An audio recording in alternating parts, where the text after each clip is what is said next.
ناظرین کرام، شیطان دو قسم کے ہوتے ہیں۔ ایک تو وہ شیطان ہے جو حضرت آدم علیہ السلام کے دور سے ہمیں بھٹکاتا رہا ہے اور قیامت تک یہ مردود بھٹکاتا رہے گا۔ دوسرا شیطان نفس کا شیطان کہلاتا ہے۔ بظاہر تو اس کی کوئی ظاہری شکل و صورت نہیں ہوتی، لیکن یہ انسان کو اصل شیطان سے بھی زیادہ بھٹکاتا ہے۔ اس کی مثال آپ اس طرح سے لے سکتے ہیں کہ رمضان میں شیطان قید کر دیا جاتا ہے، لیکن پھر بھی کچھ عاقبت نا اندیش انسان ایسے ہوتے ہیں جو برے کام کرتے رہتے ہیں۔ ان پر ان کے نفس کا شیطان حاوی ہوتا ہے۔ شیطان کی چوٹ سے بچنا آسان ہے، لیکن نفس کے شیطان سے بچنا بہت مشکل ہے۔ یہی وجہ ہے کہ انسان اکثر و بیشتر نفس کے شیطان کے دھوکے میں آ جاتا ہے، اور اس کی بنیادی وجہ جہالت ہے۔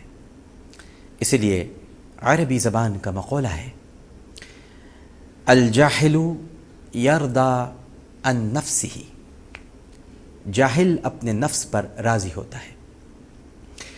نفس کس طرح انسان کی ریاضت کو خاک میں ملاتا ہے، اس حوالے سے مولانا جلال الدین رومی بڑی سبق آموز حکایت بیان کرتے ہیں۔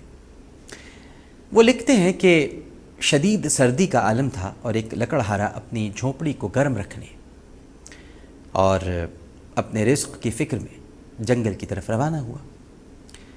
جنگل میں پہنچ کر اس نے ایک درخت کی لکڑیاں کاٹنی شروع کی۔ جب لکڑیوں کا ڈھیر لگ گیا تو اب اسے فکر یہ ہوئی کہ انہیں کس طرح گھسیٹ کر گھر لے جائے۔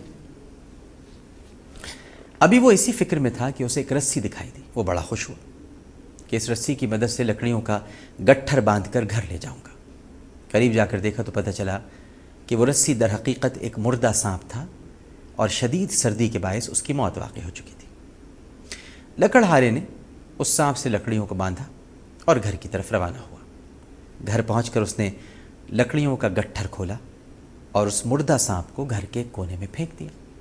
پھر چولہے کو دہکایا، کھانا پکایا۔ اچھی طرح پیٹ بھر کر اس نے باقی ماندہ لکڑیوں سے انگیٹھی دہکائی، اور جب آگ کی تپش سے جھونپڑی پوری طرح گرما گئی تو لکڑہارا لمبی تان کر سو گیا۔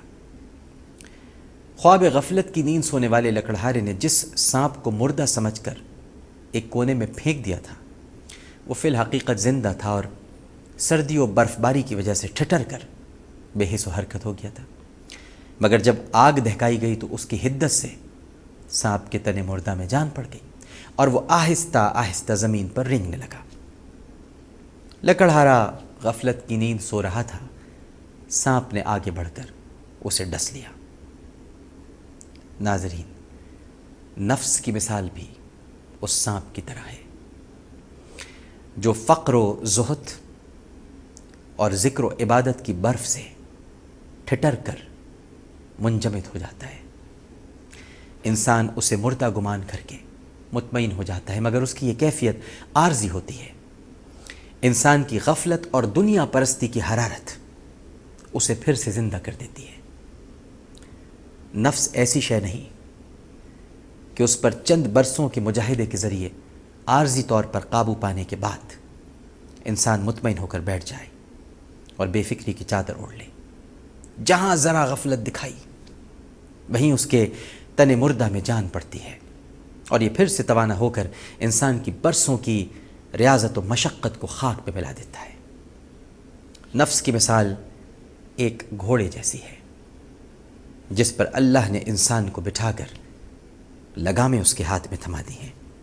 اب یہ انسان پر منحصر ہے کہ وہ اس گھوڑے کو بدی کے دشوار گزار اور الٹے راستوں پر لے جاتا ہے جن کی نہ کوئی منزل ہے نہ ٹھکانہ، یا پھر اس سرکش گھوڑے کو قابو میں رکھتے ہوئے سیدھے راستے پر چلاتا ہے اور نیکی کی بابرکت منزل کی طرف روانہ ہو جاتا ہے۔